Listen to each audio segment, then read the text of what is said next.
Welcome to People and Profit, your essential business briefing. Coming up, tax and spending cuts on the horizon in France, but will President Macron's policies help to boost businesses and growth?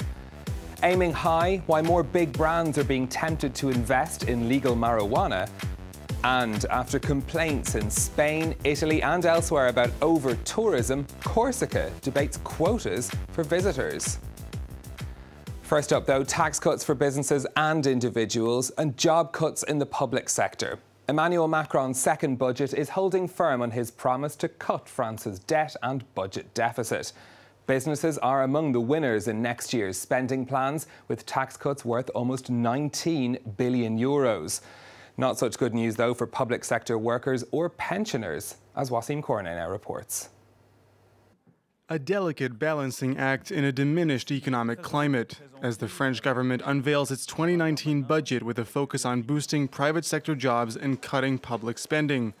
State finances squeezed by slowing growth. 2018's projected expansion has been revised down from 1.9 to 1.7%. The budget deficit deepening from earlier forecast of 2.3 to 2.8% of GDP, still under the EU limit of 3%. It's the key not only to our economic credibility, but also to our political credibility in the eyes of our European partners. Reforms adding to the pinch, among them the government's assumption of national rail operator SNCF's debt. Then the tax cuts. Some 80% of households should see their housing tax bill eliminated. A hiring tax credit for businesses implemented under President François Hollande will be transformed into a payroll tax cut, costing the state some 20 billion euros in 2019. Social charges on workers' overtime pay also due to be phased out by next September. To offset lost revenue, belt tightening is on the agenda. Fuel prices are set to be hiked at the pump by several cents per liter. Pensioners, recipients of housing benefits, and beneficiaries of family allowances will see their benefits rise only 0.3%, less than a quarter the expected inflation rate, in an effective cut to their purchasing power. Public sector jobs also on the chopping block, with roughly 4,000 due to be cut next year, some 50,000 by the end of Macron's first term. Well, to talk about this further, I'm joined in studio now by the entrepreneur Denis Jacquet. You are the director and founder of the e-learning company EduFactory. You're also the head of the business group Parrainer la Croissance, or Sponsor Growth, to translate that into English. Thank you for joining us. Thank you. What did you make of the budget? Much in there for businesses? I think there's a lot for the good mood of the French taxpayers, because they have been used, maybe the last two governments spent quite a lot of time in raising taxes. So I think that there was this kind of feeling that people say, okay, we'll be spending and paying more and more taxes and never get anything back, any new jobs, any growth, anything. So it's the first time that they're hearing some kind of good news. Taxpayers will be using this money for something. The question is, will they spend or will they save? So the future will tell. There were some tax cuts in there for businesses as well. A corporation tax is coming down, but also tax credits being made permanent in France. Is that going to help businesses to hire? Do you think that's the government's ultimate goal? No, in fact, the tax schemes and the way that large companies in France and worldwide are using the tax schemes to reduce their tax rate makes that I don't think that a big change in corporate tax won't change anything in terms of jobs, because there's a digital economy which is coming. They have a massive and high expectation to change their business model, to lay off a lot of people that are not expected anymore by the market, because their jobs is not here for the digital economy. So there's certainly, I would say, unfortunately, a large expectation that a lot of jobs will disappear, and at the same time, lowering the corporate tax for small and medium businesses doesn't make a lot of sense, because a large portion of the small and medium businesses, they don't make profit, so they don't pay corporate tax. Were there any measures that you were hoping for that didn't end up in the budget? So first one is the payments delay. I mean, that's the worst, how would you say, nightmare of every small and medium businesses in this country. So on average, they are being paid after 78 days, after just releasing the invoice and sending it to their large client. So as long as you don't do anything on this matter, you don't change the life of small and medium businesses. And the second thing is that you've got something like 100 billion of public spendings every year. And oh, guess what? It never goes back to the small and medium businesses, only to very large or largest companies in the world. Why? Now, in the US, in UK, you have this kind of Small and Medium Businesses Act where at least 20% of the tenders, public tenders, are going for the small and medium businesses. It's a growth boost that would be just very efficient. Combined with this budget, the government is also at the moment putting through the French Parliament a huge reform that's going to affect small businesses. It's called the Pacte law. There's an awful lot in it. What stands out for you as good measures for small and medium enterprises? Certainly make it even more easier to create and stop a company. Completely online now, you're going to be able to set up a company. Yeah, because when you think about it, you still have a lot of stack of papers to fill out, and even sometimes doing it in Paris, Lyon, or Marseille is just not the same, which is crazy in such a small country. But when it comes to bankruptcy, it's a pain because each time you file for bankruptcy, suddenly you have a huge amount of fees to pay to everyone. At the moment, or you're already under the water, and just push you the head a little bit further or deep down, which is crazy.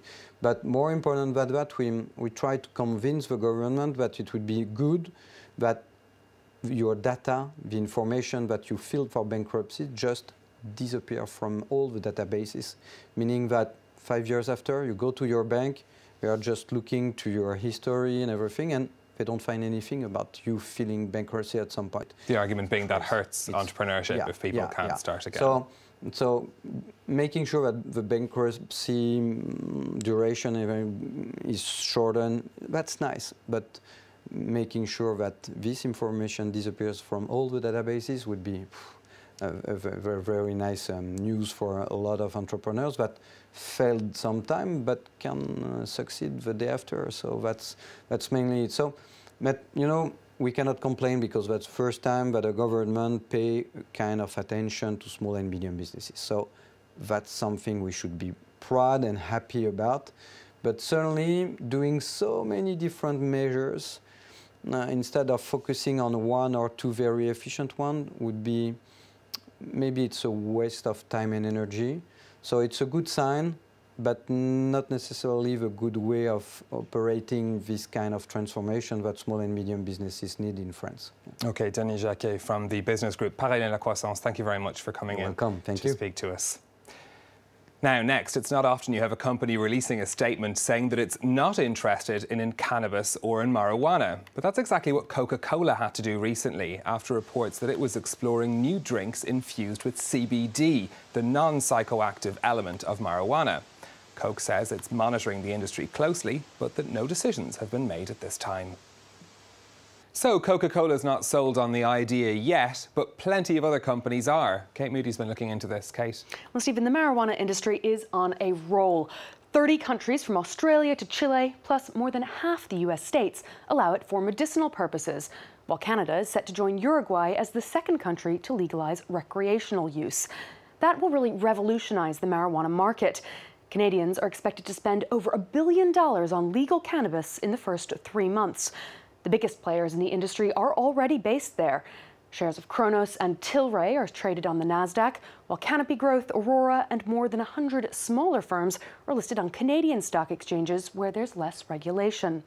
While many have yet to turn a profit, analysts say their revenues are set to triple this year and continue rising. That's attracted attention from big names outside the industry. Constellation Brands, the maker of Corona and Modelo beers, has invested over $4 billion in Canopy Growth. In addition to Coca-Cola, the parent companies of Heineken and Molson Coors beers are considering cannabis-infused drinks. For now, tobacco companies have yet to jump in, but Scott's Miracle-Gro, known for its lawn and garden products, has invested in the growing of weed. Now, much like the use of the drug itself, investing in marijuana comes with warnings. Many analysts liken the current highs to the dot-com boom or the more recent plunge of cryptocurrencies, and they say that pot stocks are largely overvalued. Uncertainty about the future of regulation in markets like the US and Europe means that the industry could go up in smoke. Stephen? Kate, thank you very much for that. Now, next, is it possible for a place to be loved by too many people? That's the problem confronting popular destinations like Barcelona, Venice and Santorini. Now, despite the importance of tourism for the economy, they're worried about having too many visitors. It's a big issue on the island of Corsica too, with some local politicians wanting to impose limits on tourist numbers. Catherine Viette reports.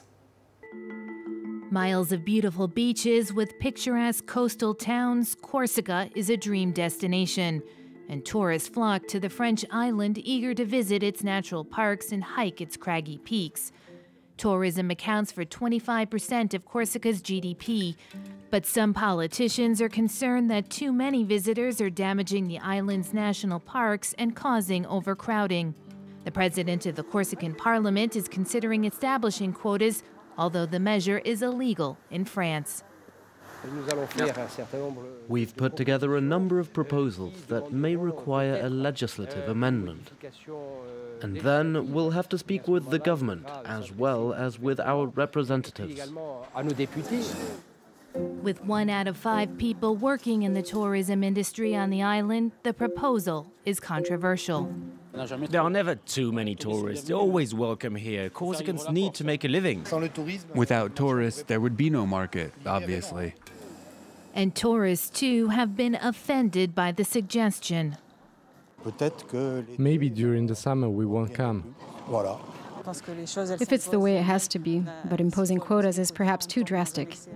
On the Sanguinaire Islands, a nature reserve off the Corsican coast, protective measures are already being put in place. An action we've taken is putting up fencing like this, with wire and poles to prevent access to this area. The controversial topic of tourist quotas will be debated by the Corsican Parliament in the coming days. So, over to you. What do you think? How should we protect these places while still allowing tourism? Get in touch on Facebook at France 24 Business, or you can tweet me at NewStephen. Until next time, thanks for watching.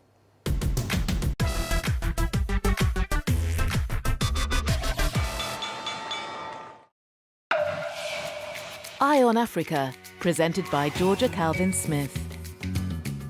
Africa News, your eyes on Africa, and bringing you the latest from across the continent.